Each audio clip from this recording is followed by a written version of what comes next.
Welcome back to my YouTube channel. Today we're going to learn how to add sections to your Microsoft presentation.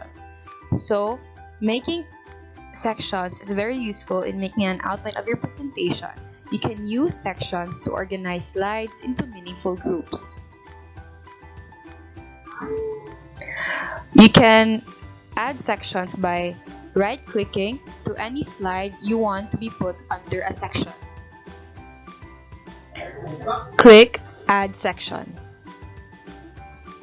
Click the Untitled section to rename the section. Then, click Rename Section. A dialog box will appear. In here, you will type the title of your section, then click Rename.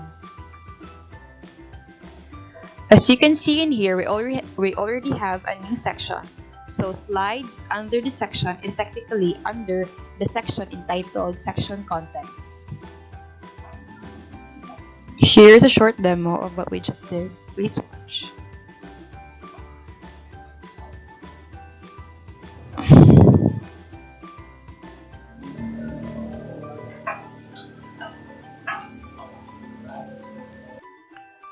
Well done! Thank you for watching. Hit the subscribe and like button if this video helped you a lot. See you in the next video.